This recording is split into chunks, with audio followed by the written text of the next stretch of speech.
परीक्षा उपयोगी महत्वपूर्ण करंट अफेयर्स जो आप सभी को अवश्य पढ़ना चाहिए।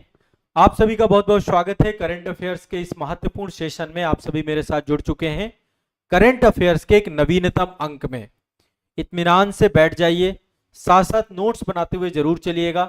अभी तक जितने मैंने करंट अफेयर्स के सेशन लिए हैं सभी के नोट्स बनाते हुए चलेंगे तो आप सभी का करंट अफेयर्स से जुड़े हुए प्रश्न गलत नहीं होंगे और करंट अफेयर्स की विषय वस्तु का जो डर है आप सभी का धीरे धीरे निकलना खत्म हो जाएगा। तो चलिए सत्र का शुभारंभ करते हैं और महत्वपूर्ण करंट अफेयर्स लेंगे जो भी परीक्षा के उपयोगी होंगे, जो भी हाल फिलहाल में पूछे जाने वाले होंगे, राष्ट्रीय अंतर्राष्ट्रीय परिदृश्य से जुड़े हुए करंट अफेयर्स के सेशन आप सभी के रहने वाले हैं। तो सबसे पहला करंट अफेयर्स जो आज के सेशन में हम लेंगे, अभी आप सभी को पता है कि प्रधानमंत्री जी छत्तीसगढ़ गए हुए थे, है ना। आप सभी को पता है छत्तीसगढ़ भारत का बहुत पुराना राज्य नहीं है। नवंबर में इसकी जो है सन 2000 में छत्तीसगढ़ बना था। आपका 25 वर्ष पूरे हो चुके हैं छत्तीसगढ़ को बने हुए को। नवंबर में जो है छत्तीसगढ़ बना था। तो अभी प्रधानमंत्री नरेंद्र मोदी जी नवा रायपुर गए थे, छत्तीसगढ़ का यहाँ का दौरा किया और अभी छत्तीसगढ़ अपना रजत जयंती मना रहा है, यानी कि स्थापना वर्ष के 25 वर्ष पूरे हुए हैं और एक ऐतिहासिक उत्सव पूरा मनाया गया है यहाँ पे। इस अवसर पर नई विधानसभा भवन का उद्घाटन हुआ है। ठीक है, नई विधानसभा भवन यहाँ पे आप पीछे देख पा रहे होंगे। प्रधानमंत्री जी हैं, छत्तीसगढ़ के मुख्यमंत्री जी हैं, वहां के विधानसभा अध्यक्ष हैं। ये आप जो देख पा रहे हैं पीछे जो है नया विधानसभा परिषद है आपका, है ना। ये नया परिसर बना है आपका, तो अभी इसका उद्घाटन हुआ है और यहाँ पर ही आप देख पा रहे होंगे ये एक मूर्ति का अनावरण हुआ है। ये पीछे मूर्ति जो है ये भारत के पूर्व प्रधानमंत्री, भारतीय जनता पार्टी के एक बड़े लीडर जो है अटल बिहारी वाजपेयी जी, पूर्व प्रधानमंत्री भारत रत्न अटल बिहारी वाजपेयी जी की प्रतिमा का अनावरण किया गया है। तो नए विधानसभा का अनावरण और जो है, तो ये क्वेश्चन आपसे बन सकता है, खासकर जो बच्चे सीजीपीएससी एग्जाम की तैयारी कर रहे हैं आप लोगों को ये याद रखना है। नया विधानसभा भवन नवा रायपुर में बन चुका है आपका। लगभग 14,260 करोड़ से अधिक का लागत इसमें लगा है और कई सारी सरकार के द्वारा जो है यहाँ पे विकास और कल्याण परियोजनाओं का शुभारंभ भी प्रधानमंत्री जी के द्वारा किया गया। और ये जो पूरा का पूरा छत्तीसगढ़ के स्थापना दिवस का खासकर 25 वर्ष होने के उपलक्ष्य में जो पूरा का पूरा कार्यक्रम किया गया, ये छत्तीसगढ़ के विकास को दिखाता है, वहां पे प्रशासन का सुशासन को दिखाता है, सुरक्षा को दिखाता है, प्रगति को दिखाता है और छत्तीसगढ़ के नए भविष्य को दिखाता है। ठीक है, तो नया विधानसभा परिसर बना है, न्यू लेजिस्लेटिव असेंबली की बिल्डिंग बनी है। आप सभी को पता है छत्तीसगढ़ में एक सदनीय विधानसभा है यहाँ पे। ठीक है, लगभग 51 एकड़ क्षेत्रफल में फैला हुआ है विधानसभा परिसर ये। ठीक है, और भवन का डिजाइन जो है छत्तीसगढ़ की स्थानीय कला और विरासत पर आधारित है। बस्तर के जो हस्त निर्मित लकड़ी के दरवाजे हैं, धान के दानों से प्रेरित छत की नक्काशी की गई है। छत्तीसगढ़ को धान का कटोरा भी कहा जाता है। तो इस तरीके से इसको बनाया गया है ताकि छत्तीसगढ़ की स्थानीयता इसमें झलके और लगभग 324 करोड़ रुपए की लागत से ये पूरा बन के आपका तैयार हुआ है। तो टोटल कितनी लागत लगी है? 324 करोड़ रुपए की। ठीक है, दूसरा अटल बिहारी वाजपेयी जी की जो प्रतिमा है, ये भारत के पूर्व प्रधानमंत्री हैं, भारत रत्न हैं। सुशासन दिवस मनाया जाता है 25 दिसंबर को, तो उनको श्रद्धांजलि देने के लिए एक महान नेता को समर्पित किया गया है और इन्हीं के कार्यकाल में ही छत्तीसगढ़ का गठन हुआ था सन 2000 में, इसलिए। और 14,260 करोड़ की विकास परियोजनाएं भी छत्तीसगढ़ के राज्य को प्रधानमंत्री जी ने समर्पित की। कई सारी योजनाओं का उद्घाटन किया, शिलान्यास किया। तो अब इसमें क्या क्या चीजें हैं? एक तो प्रधानमंत्री आवास योजना आप सभी जानते हैं, लगभग 3.5 लाख परिवारों को पक्के घर प्रदान करना, 9 जिलों में 12 स्टार्टअप विलेज स्टैब्लिशमेंट करना, एंटरप्रेन्योरशिप प्रोग्राम स्टैब्लिशमेंट करना। तो एक तो प्रधानमंत्री आवास योजना के तहत 3.5 लाख लोगों को, परिवारों को जो है आपका घर देना है। 9 जिलों में स्टार्टअप स्टार्ट करना है, एंटरप्रेन्योरशिप ब्लॉक स्टार्ट करना है, नए 5 मेडिकल कॉलेज स्टैब्लिशमेंट करना, मनेन्द्रगढ़, कबीरधाम, जांजगीर चांपा, गीदम और बिलासपुर, यहाँ पर 5 नए मेडिकल कॉलेज बनाए जाएंगे हेल्थ इंफ्रास्ट्रक्चर को और बेटर करने के लिए। आयुर्वेद कॉलेज का और अस्पताल का बिलासपुर में उद्घाटन भी किया है प्रधानमंत्री जी ने।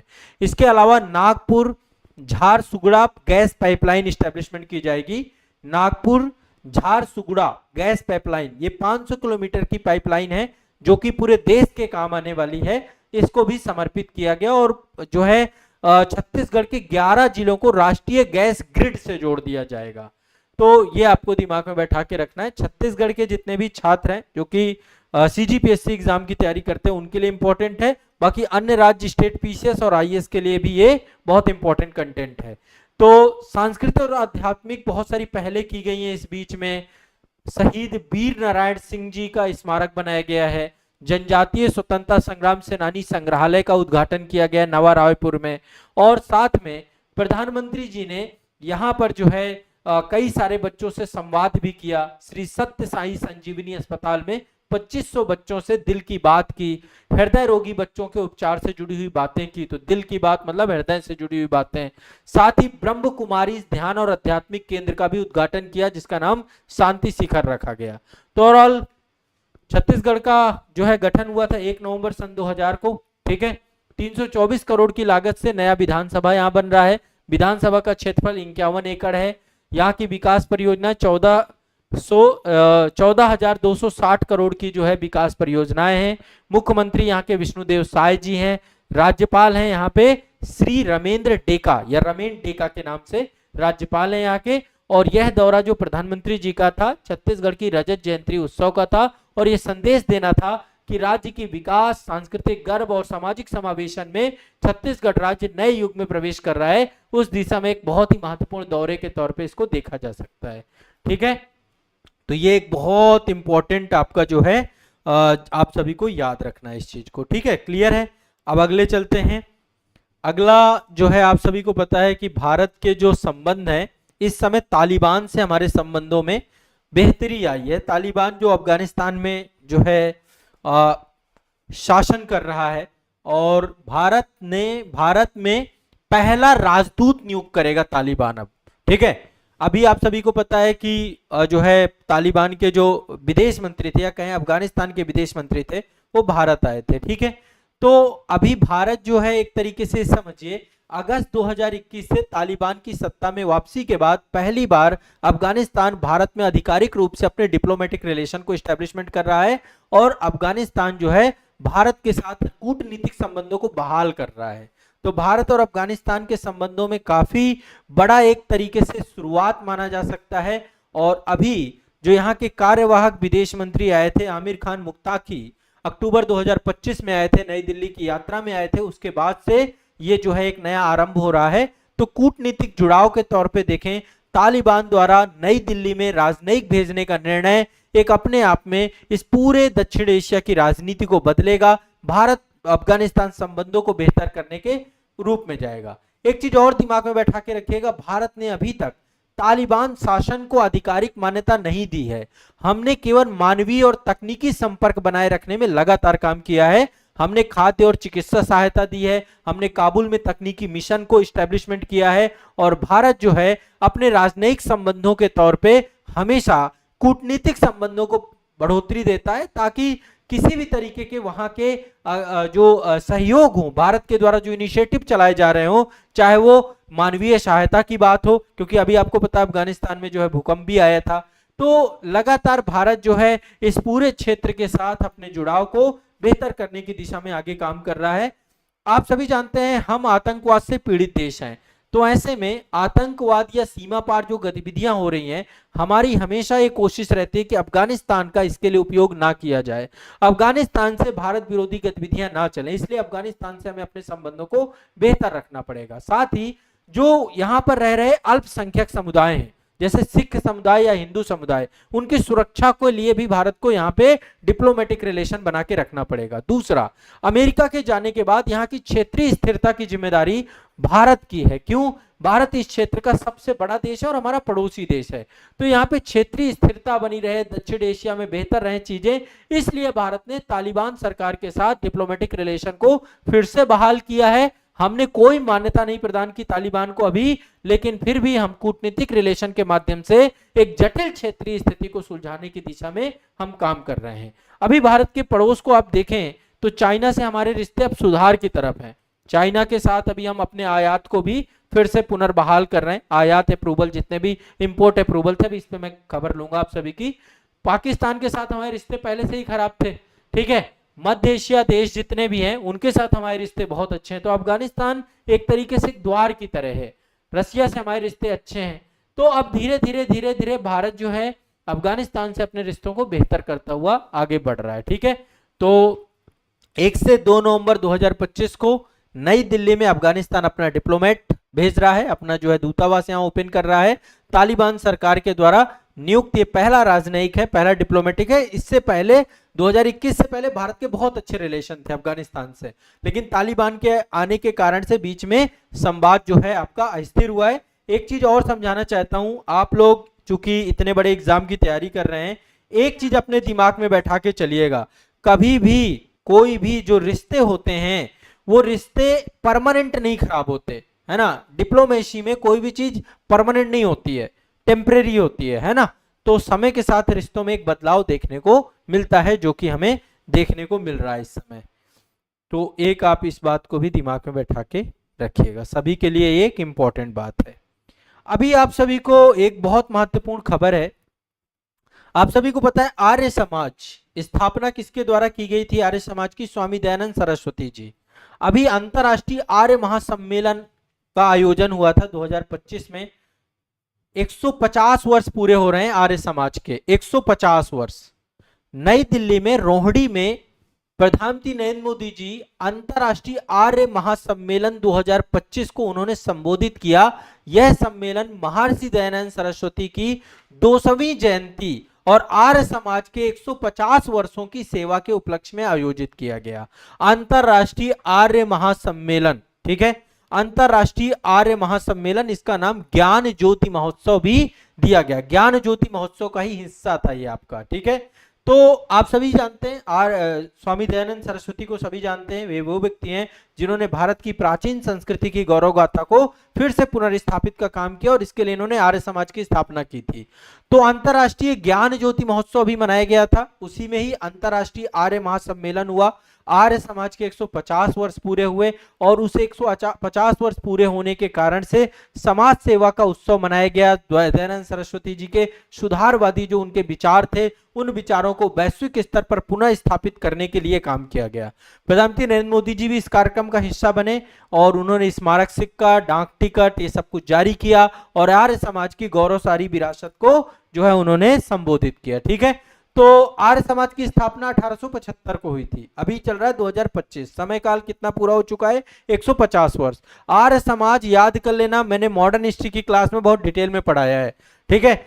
किसके द्वारा की गई? दयानंद सरस्वती जी के द्वारा की गई। कहां की गई? मुंबई में की गई, ठीक है। क्यों की गई? क्योंकि उस समय की सामाजिक, धार्मिक और बौद्धिक जड़ता के विरुद्ध एक वैचारिक आंदोलन के तौर पे की गई।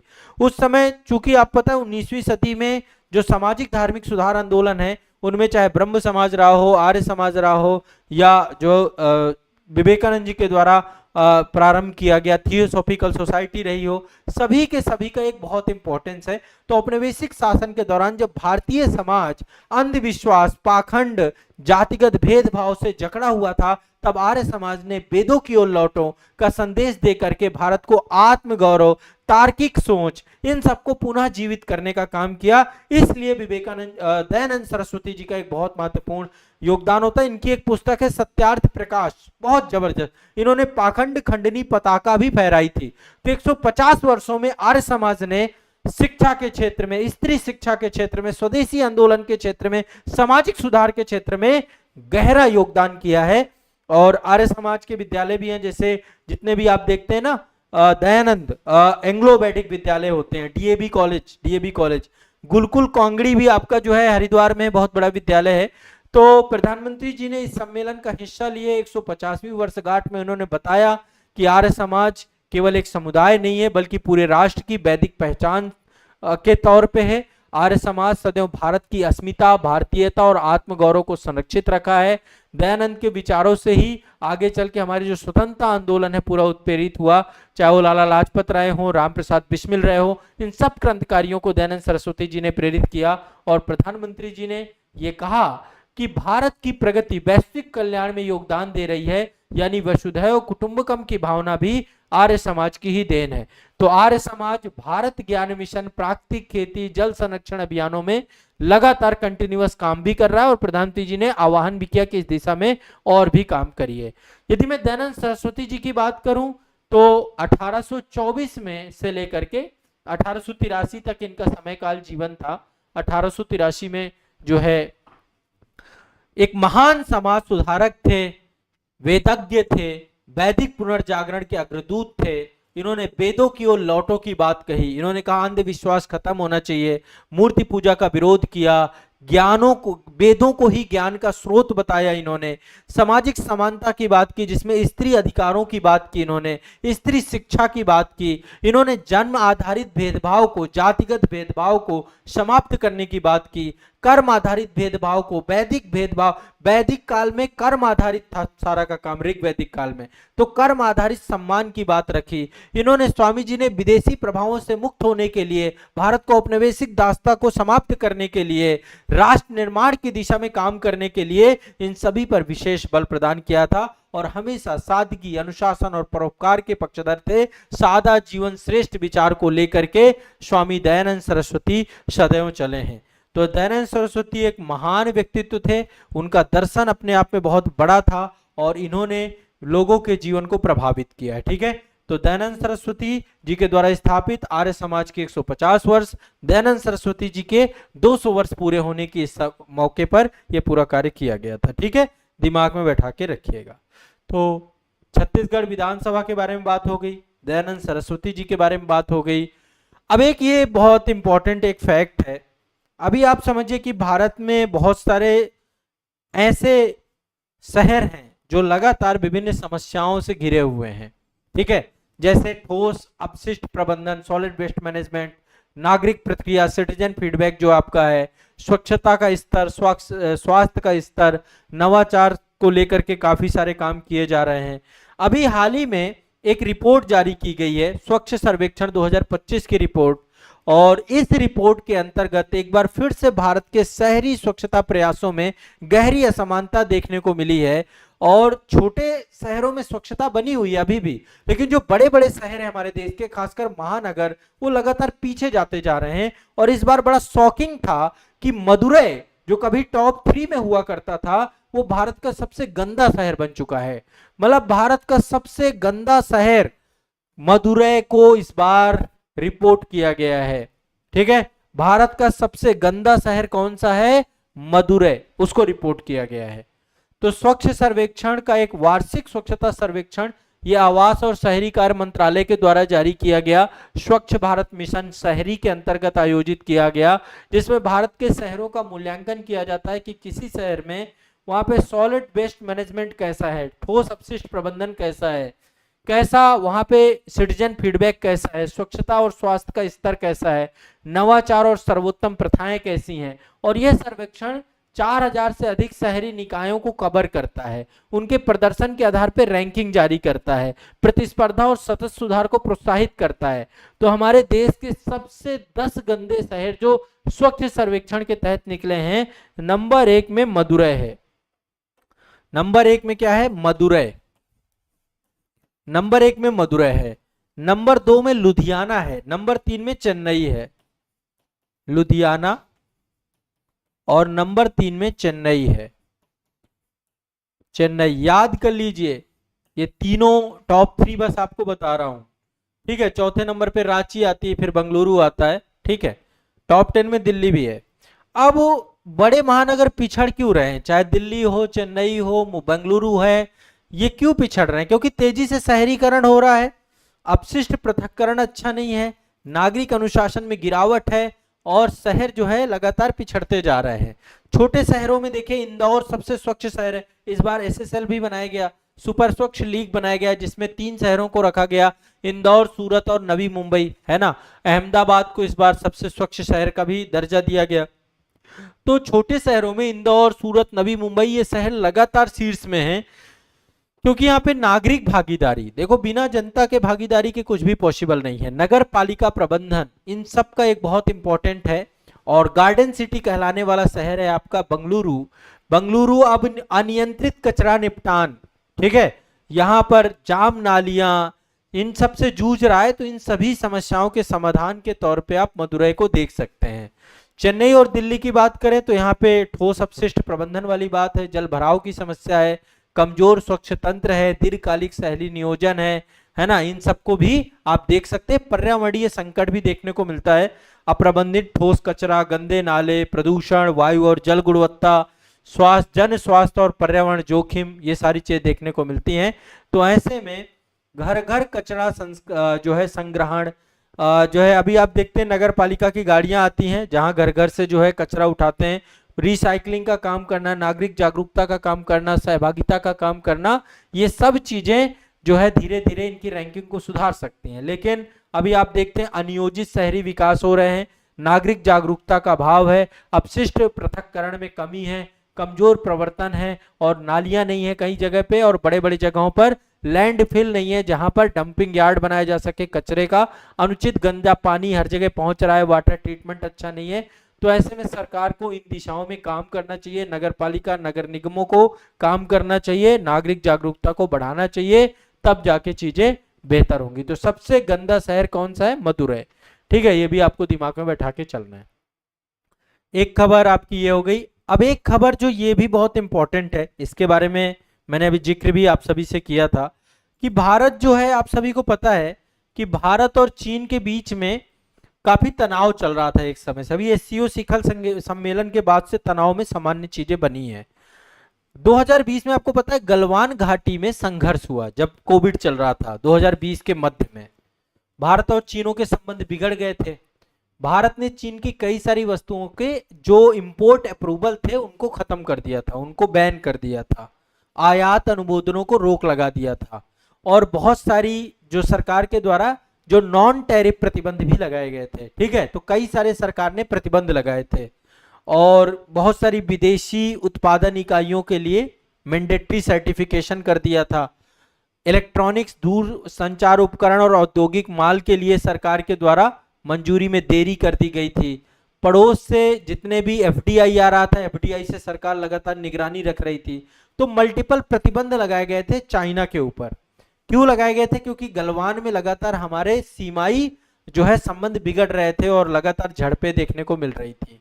तो दोनों देशों के बीच में सीमा विवाद काफी पुराना है, एक बार युद्ध भी हो चुका है 1962 में, ठीक है। तो अभी भारत जो है चाइना के एक्सपोर्ट इंपोर्ट को थोड़ा फिर से हम बेहतर करने जा रहे हैं, और इसके पीछे कारण एक तो ट्रंप टैरिफ है, ट्रंप लगातार इस समय चाइना, भारत सब जगह टैरिफ लगाए पड़े हैं। दूसरा, थोड़ा संबंध बेहतर भी हुए हैं, अभी एससीओ शिखर सम्मेलन में चीज हमें देखने को मिली है। तो एक बहुत बड़ी अपडेट है कि भारत अपना एक नीतिगत बदलाव कर रहा है। चीन और अन्य देशों से जो वस्तुएं आ रही हैं भारत में, उनको अब आयात अनुमोदन मिलना चालू हो जाएगा, इंपोर्ट अप्रूवल होना स्टार्ट हो रहा है। इसको लेकर एक बहुत महत्वपूर्ण निर्णय लिया गया है। 5 साल से जो रोक लगी हुई थी उसको समाप्त किया जाएगा और घरेलू समर्थन दिया जाएगा। जीएसटी में हालिया कटौती के बाद बढ़ती हुई उपभोक्ता मांग को पूरा करने की व्यापक रणनीति के तौर पे इसको देखा जाएगा, ठीक है। अब इससे क्या बदल जाएगा, क्या बदलेगा? एक तो सबसे पहली बात, अब तेजी से हम जो भी चीजें चाइना से आती हैं, बहुत सारी चीजें चाइना से आती हैं, हमारे यहाँ पे जितना भी व्यापारी है चाइना से ही चीजें इंपोर्ट करता है। तो अब चाइना से चीजें आनी प्रारंभ हो जाएंगी भारत में, ठीक है, तेजी से मंजूरी हो जाएगी। इससे भारतीय कंपनियां जितने भी आयात प्रस्ताव हैं, लंबे समय से चाइना से वो सामानों को इंपोर्ट करते हैं, उसको शीघ्र मंजूरी मिल जाएगी, फास्ट ट्रैकिंग हो जाएगी। विदेशी उत्पादन इकाइयों को प्रमाणन की आवश्यकता का जो है री एवोल्यूशन हो जाएगा, पुनर्मूल्यांकन किया जाएगा, और फिर से उनको जो है जो मैंडेटरी सर्टिफिकेशन था वो नहीं रहेगा। घरेलू उत्पादन और आयात में संतुलन बनाने का भी सरकार का उपयोग है। और एक जो सप्लाई चेन है, चाइना चूंकि बड़े स्तर पे आपको पता है कि वहां पे चीजें बनती हैं और भारत बड़े स्तर पे उसका इंपोर्टर है, तो एक आपूर्ति श्रृंखला भी स्टैब्लिशमेंट हो जाएगी ताकि भंडार की कमी ये जो है खत्म हो जाएगा। जीएसटी कटौती के बाद उपभोक्ता बाजार में बहुत तेजी से आया है। अभी आपने देखा जीएसटी कलेक्शन भी बहुत अच्छा हुआ है। तो सरकार चाह रही है कि ज्यादा से ज्यादा इंपोर्ट और मार्केट फिर से मोबिलाइज्ड हो जाए। तो एक रणनीतिक संतुलन बनाने का प्रयास किया है सरकार ने। लेकिन सरकार अभी भी जो टेलीकॉम वाली चीजें हैं उन पे कड़ी निगरानी रहेगी, ठीक है। और साथ ही जो है विभिन्न चीजों पर सरकार निगरानी रखेगा।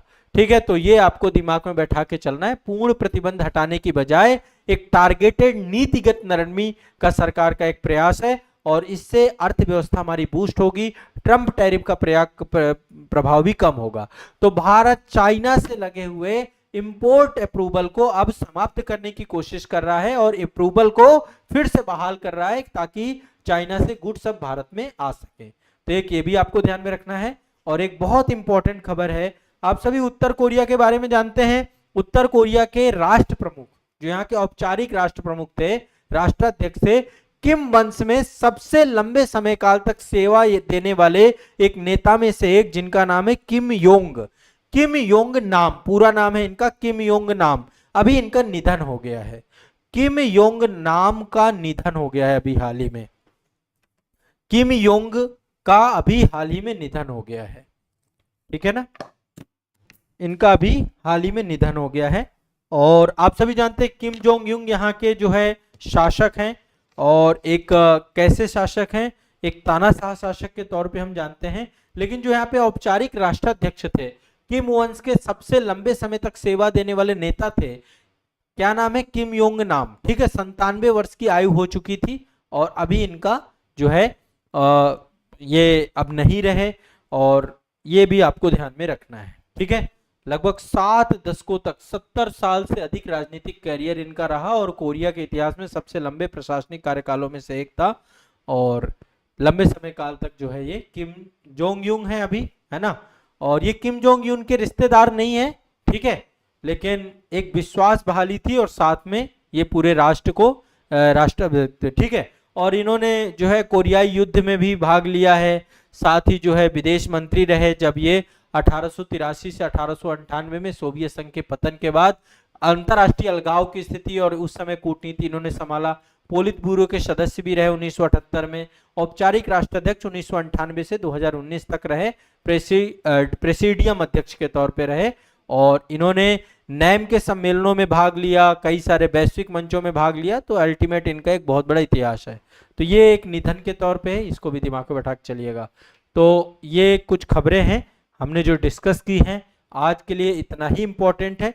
हमने ये कुछ महत्वपूर्ण खबरें पढ़ी हैं, अब इनको दिमाग में बैठा लीजिए, इनसे ही प्रश्न आपके बनेंगे, इनको याद कर लीजिए।